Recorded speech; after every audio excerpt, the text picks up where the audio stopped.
Good morning, ladies and gentlemen. Welcome back to the channel and welcome back to Universal Studios. Today we are here for the official Minion Land media event. I want to give a huge shout out and thank you to Universal Studios for inviting us out to cover this media event. As of the time that you guys are watching this video, Minion Land is officially open to the public, which means that VillainCon Minion Blast, Universal Orlando's newest attraction, is now open to the general public. We have a full day of activities planned for us where we're going to head on inside the land, get some footage from inside VillainCon Minion Blast, try some of the food, and we're even gonna get a taste of some of the food that's gonna be offered at this year's Halloween Horror Nights. So yeah, not only are you guys getting Minion Land coverage, but you guys are getting another Halloween Horror Nights update today as well. Let's not waste any more time, guys. Let's head on inside the park and have a Minion-tastic day. All right, guys, we are inside the park, and take a look at this. This is our first look at the Oddfellow coach. At least we assume it's an Oddfellow coach, but there's a platform here, and we have no idea if Oddfellow is gonna be coming out and talking to guests over here or on the platform over there.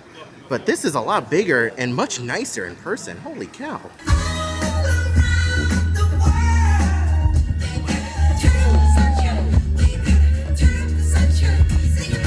Now, Bob, Kevin, and the whole team cannot wait for you to experience all that's in store in Minion Land.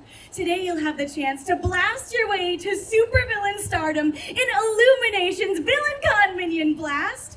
You'll visit Minion Cafe, where mischief is always on the menu, and you'll get some sweet treats throughout the land, plus so much more. This was a collaboration between Universal and Illumination. We had the best directors and producers from both disciplines coming together to try to create this experience that we hope that you enjoy today. Now, before we all make some mischief of our own, be sure to download the Universal Orlando Resort app to get enhanced gameplay at Illumination's VillainCon Minion Blast and throughout Minion Land on Illumination Avenue. We have the Illumination Theater right here, and this is where you're going to be able to meet several different characters from different Illuminations properties, like the Minions over here. You can meet Vector. You can even meet some characters from Sing. This is our brand new Illumination Theater.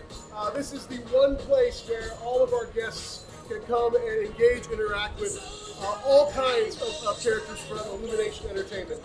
We developed this space to be a place where any character can make a surprise appearance. And kind of trending with our other meet and greets in the more modern age. Obviously, we want a lot of kind of pomp and circumstance with the meet and greets. They have an amazing curated entrance, so every character has their own curated entrance as they come out. Our guests again are able to have that personal experience with these characters. And not to lower the importance of our amazing minions, but we are also introducing some new characters to our park that we haven't had in the past. So as part of this opening, we also have characters from the Illumination film Sing. Guntur, Rosita, and Johnny all make appearances here in front of our beautiful Art Deco-inspired Illumination Theater. So this is just a one component that is Minion Land, and we're really, really elated that this has come to fruition.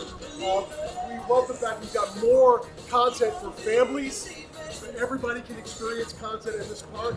Obviously, we've got the amazing new attraction, VillainCon Minion Blast, as well as a great food and beverage program, Minion Cafe, Bake My Day. If you haven't had a Despicable yet, you need to. Otto's Noodle Bowl is my favorite. And the Minion Tots, they're very cute, almost too cute to eat, but you have to, they're delicious. Now appearing at the Illumination Theater, the stars of Sing!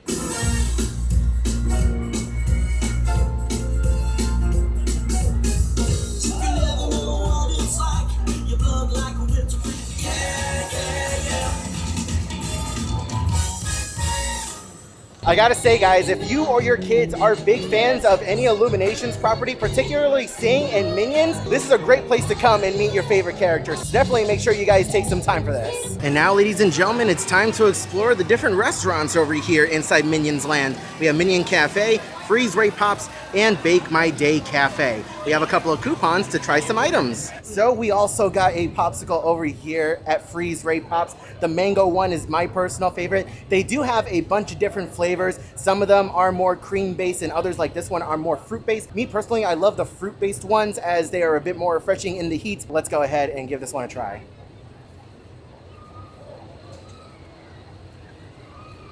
Yes.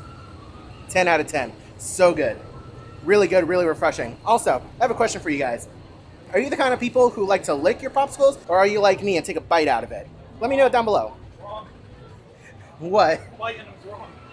Sam says I'm wrong for biting them. Biting is the wrong way. I also do the same thing with my ice cream cones. Like if I have an ice cream cone, I bite it. And Coda thinks I'm wrong too. I agree with Coda. Ain't nothing wrong with this. Leave me alone.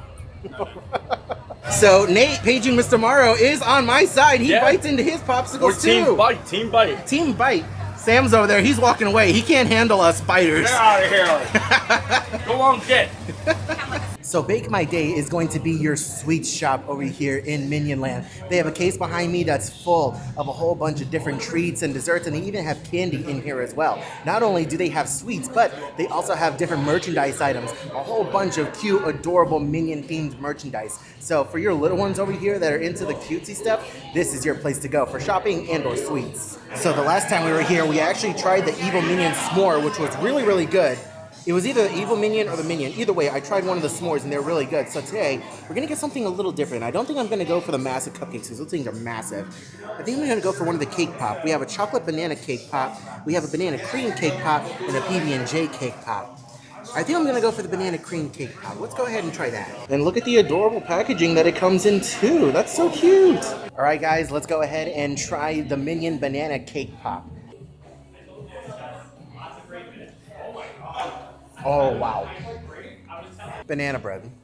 This is exactly what it tastes like. If you love banana bread for like breakfast or something, oh my God, this is amazing. It's just banana bread with icing. It's really sweet. I will say that right now. It's really sweet, but it is so good. I'm a huge fan of banana bread. It's definitely one of my guilty pleasures. But oh my God, this is good. 10 out of 10. Get this. So we're about to head on inside the Minion Cafe, and check this out. They replaced the cafe. It used to be a flat surface, and now it's like all individual little appliances. That is so cool. They replaced that just recently. I was here a couple days ago and it wasn't like that. That is awesome. We're standing right now in the Minion Cafe, which is actually this part of the cafe is called the kitchen. So this is where all the mayhem and all the Minions mayhem is happening. That's where the Minions actually kind of create the food, plate it up, send it to the pipes to all our guests in the dining room. So again, this is really an immersive experience for our guests. It's a multi-sensory experience as well because you hear the sounds, you have the sights, and then you get smells, aromas from our great food offering. So over here at Minion's Cafe, they gave us some samples to try. We have Drew's Belly Fill and Pork Sandwich, which is my personal favorite. We have a couple of Minion Tots and a plantain chip. And over here, we have the banana cream cake and the unicorn cupcake. So over here, we have Agnes's honeymoon soup. This is green tomato soup. And take a look at the little gummy bear that's on top. It's a little tomato gummy bear that's frozen. They plop it on top and it melts in the soup. Okay, so I just had the tomato soup for the first time and oh my God, that was so good. I was actually very surprised at the grilled cheese. The grilled cheese is amazing.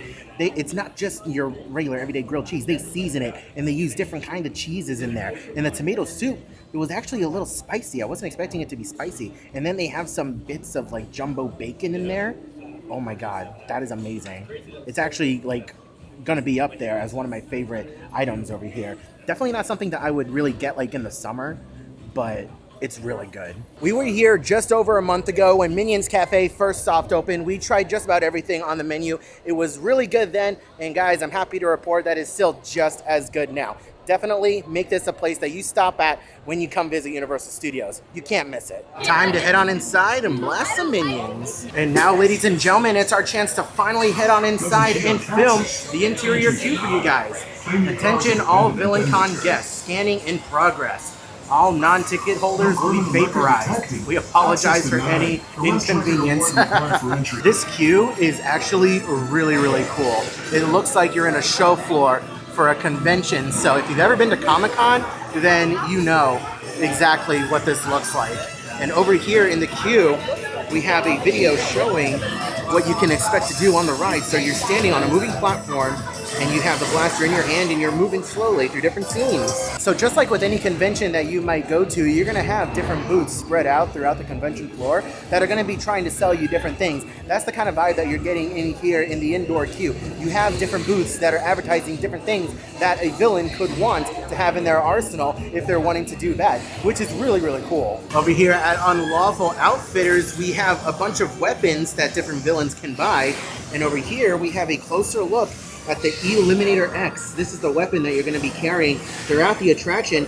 This middle trigger over here, that's going to be your standard fire, and that front trigger is going to be your specials for your launchers and different grenades. And just like with any convention, you have a show floor map for Soundstage B.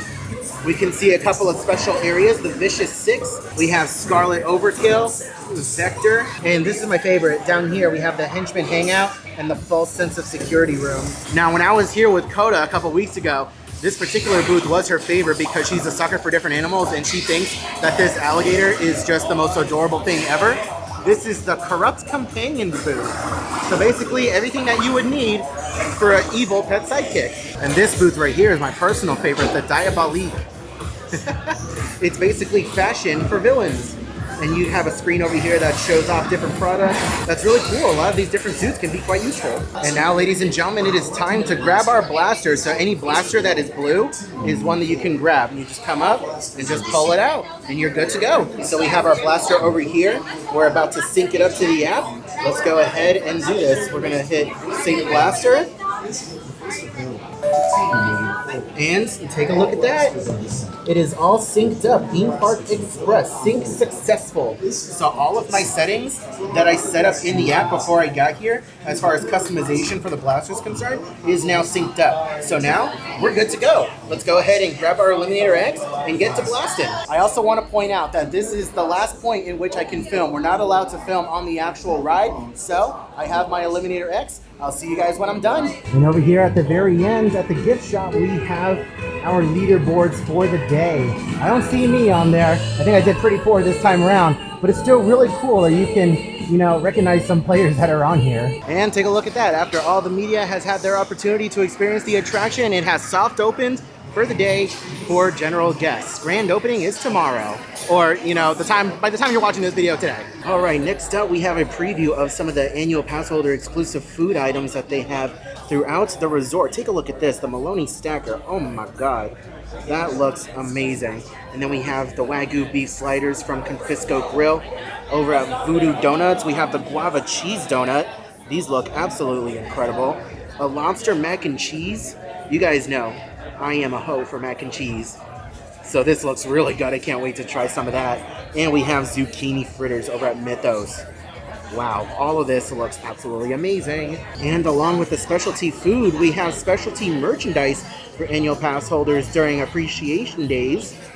Holy cow, this all looks amazing. I love all of this because you guys know, us APs, we love our snacks over here at Universal, so all of this is very appropriate. This is so cool. And here we are, ladies and gentlemen, our final stop of this media event, getting a preview of the Taste of Terror. I like some of the different fall decorations that they have out here. This is really cool. Oh my God. What? Look at this. This is so cool. So this is the separately ticketed upcharge events that they have where you can get a preview of everything that they have to offer at this year's Halloween Horror Nights for food at the different food booths. Wow, this is so cool. My name is Christopher Colon. I'm the Executive Sous Chef of Research and Development. So first of all, thank you so much for coming. You know, this is super exciting. We're happy for everyone to be able to see some of the food from this year's Halloween Horror Nights event and our Taste of Terror experience. So you're going to be able to get, you know, this Taste of Terror experience from August 10th to August 26th. So there's so many options, a little sneak peek into our food and beverage options across the board. So you're going to see things like food from the Stranger Things, food from The Last of Us, which is our personal favorite, our Yeti Returns, a couple of poutines, Surfer Boy pizzas, our original monsters. We have our peanut butter burger. So super, super exciting. And then you can't forget about our sweets. As you see here, we have the chicharrones de harina, so a little bit of cinnamon sugar, and it's vegan as well. So, you know, another great plant-based option. Our pumpkin dulce de leche cream puff, Hellfire mini cake, which is little mango habanero chocolate cake layers. Our pumpkin bucket, which has caramel popcorn, peanut butter mousse. Our bloody snowballs, which is a chocolate cake, marshmallow fluff, desiccated coconut. And then our mummy cheesecake Oreo pops. Well, now that we've gotten a preview of the food, there's nothing left to do but taste the food. So let's go and start grabbing stuff. Okay, so the first booth that we're gonna hit, we have to hit the Left Behind ravioli, right? We just gotta. It looks so good, so unique. I can't wait to try this. Okay, so far I've only tried the raviolis and oh my god, these are delicious. I think it's crunchy onions that are on top. I can't remember. I gotta look at the menu again, but the crunchy onions on top are really good and the raviolis are fantastic. There's a little like drizzle sauce that they put on top of the raviolis and it just adds a whole new level of flavor. This is definitely something that I'm gonna be getting again when the event actually starts. So I just got a little bit of a correction. Those are fried mushrooms that are on top. Even better, that is delicious. All right, and next up we're gonna be trying the peanut bluter burger. Smash burger with peanut sauce, raspberry jelly, cheddar cheese, shaved onions, jalapeno bacon, and cherry peppers on a vampire bun. And next up we have the Hellfire trifle cake. This looks really interesting. It looks good, but I did hear that there is a little bit of spice to it. So we'll see how it tastes. I'm typically not a fan of like the sweet and spicy things unless it's like Chinese chicken, so we'll see how this goes. So just a quick review of the last couple of items that I ate. The Bluter burger was actually surprisingly really tasty. It does have a little bit of peanut butter in it, and that's what I was most worried about because I absolutely despise peanut butter. But everything else canceled it out, and you really didn't taste it much at all. I don't know if it's gonna be like that for every burger that you get because this was more of a sample size, but it was still really tasty. And the Hellfire trifle, I was worried about that one too because as I said, I'm not too big of a fan of spice, especially when it comes to desserts, but the spice is very, very subtle. It's overall really sweet and I love it. It's rich, but the spice is still there just a little bit, but it's not overbearing. I still enjoyed it. And next up, ladies and gentlemen, we have the Bloody Campground Poutine. Crispy fries topped with Asian-inspired gravy, char siu roasted pork, cheese curds, scallions, and crispy chilies. Okay, so we are wrapping things up here in the Taste of Terror, and full disclosure, I'm here by myself. I've barely scraped the surface with how much food I actually tried here today because I'm still trying to, lose a little bit of weight and my stomach has been, getting smaller because I've been eating a lot less, so I got full really quickly. But anyways, that's beside the point. I am very impressed with what Universal Studios has done, and if this is any indication of the quality of food that we're going to be getting during the actual events, then we have a slam dunk year for food on our hands for Halloween Horror Nights. The level of fan service and the level of attention to detail that they gave to this food, especially with the different properties that they have at the event this year with the different houses, I'm very, very impressed, and I cannot wait to try even more food when the event actually starts. Before we head on out, I want to give you guys a look at the special refillable mug that they have this year for Halloween Horror Nights. Kind of looks like a Ouija board, almost. That is so cool. Here's a look all the way around. You can see Never Go Alone. We have a black cat. We have some skulls, skeletons, moths, some ravens. This is so cool. I can't wait to pick myself up one of these. All right, so that's going to about wrap it up for the media portion of this video, but don't click away. The video's not over yet. We still have to walk through the entirety of the park. We still have to walk through the entirety of the park and do some Halloween Horror Nights updates because we have a lot, and I mean a lot of updates. So it's gonna be a lengthy video, guys. I hope you're ready. Let's head on inside the park. All right, guys, I have been up since 5:30 this morning. I am really tired, so we're gonna go through these updates fast and furious. The first section of the park that we're coming up on is the New York section of the park. We have the Vamp 69 stage over here all set up. Nothing new has happened on the stage. However, back over here, these lights on these truss structures that we thought were dummy lights, turns out I don't think they are going to be dummy lights because we do have some brand new black electrical wiring that has been connected to all of these lights. So definitely these lights are going to get put to some kind of use in this scare zone, which I'm very excited to see. And check this out, ladies and gentlemen, food booths have started to go up around the park for Halloween Horror Nights. This particular booth is themed around The Last of Us. You can see the Firefly symbol right up there, and we have Fedra logos right here down at the bottom in some concrete blocks. I am so excited for this booth to open because the ravioli that we just tried that's going to be served here at this booth is amazing. On the opposite side of the Transformers building over here, we have a couple more food booths. This one is themed around the Yeti haunted house that we are going to get. You can see some antlers and some snowshoes over there. We got some claw marks. And right next door, ladies and gentlemen, we have the Surfer Boy Pizza booth.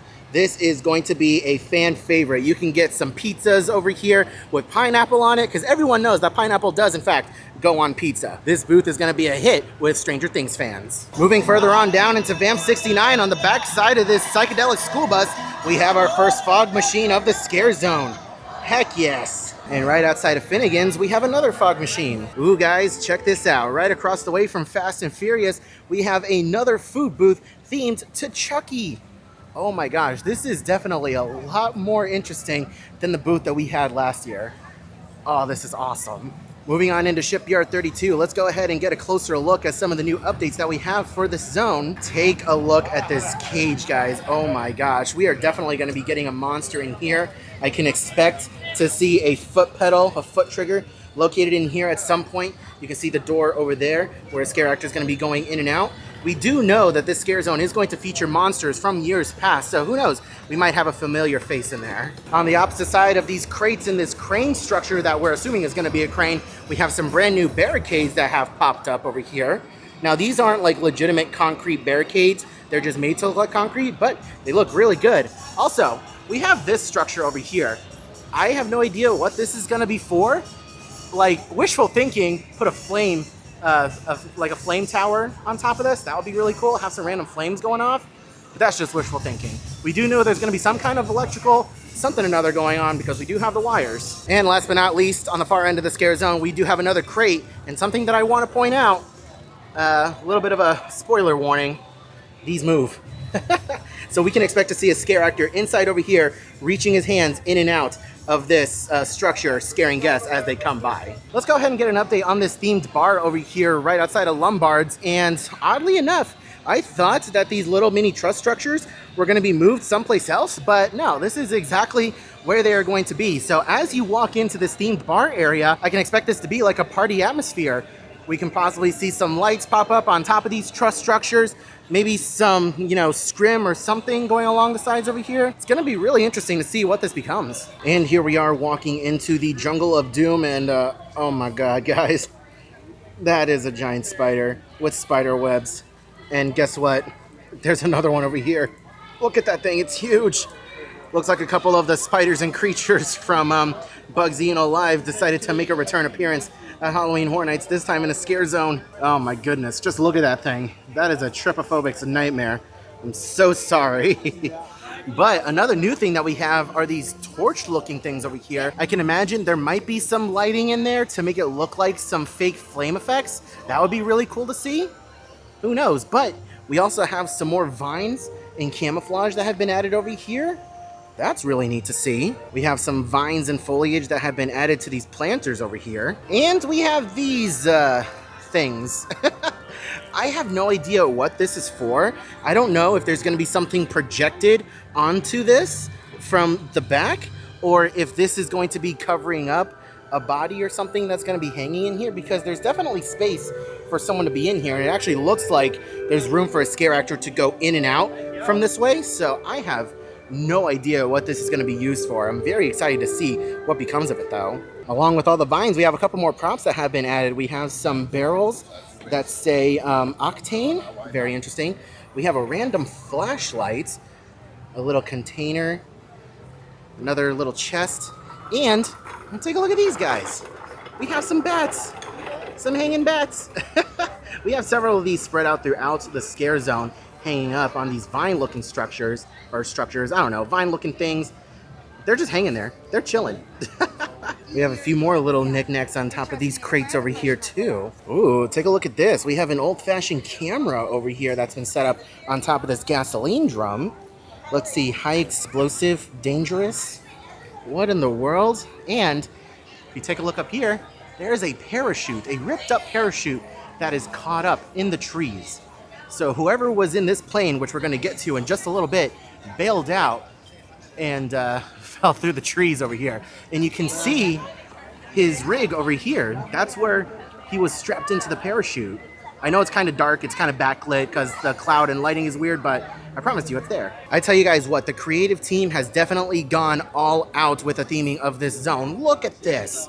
A couple days ago, we were here, and this plane was just here by itself. You could see the base of the truss structure, And now look at it. It has blended in seamlessly with this zone. It really looks like it crash landed here a long time ago and has just been left to rot with nature and taking it back. That is so cool. This is awesome. This is quickly turning out to be my most anticipated zone. We're here on the opposite end of the scare zone, and take a look at this ruin structure. They've added a lot more foliage, a lot of vines. Holy crap, we have a couple of plants over here, and we have a fog machine. They are seriously going all out. Just when I think that they're done adding theming and detail to things, they add a lot more, because they can. And take a look at the front of this too. A lot more foliage has been added, some more plants. We have some moss over here as well. This all just looks amazing. Let's head on into the Dark Zodiac Scare Zone. We have a couple more lights that have been added to the top of this truss structure over here at the very entrance. Now, pardon me for not knowing, because I am not familiar with astrology or the other astrological signs. I just really know mine. So we have Scorpio over here.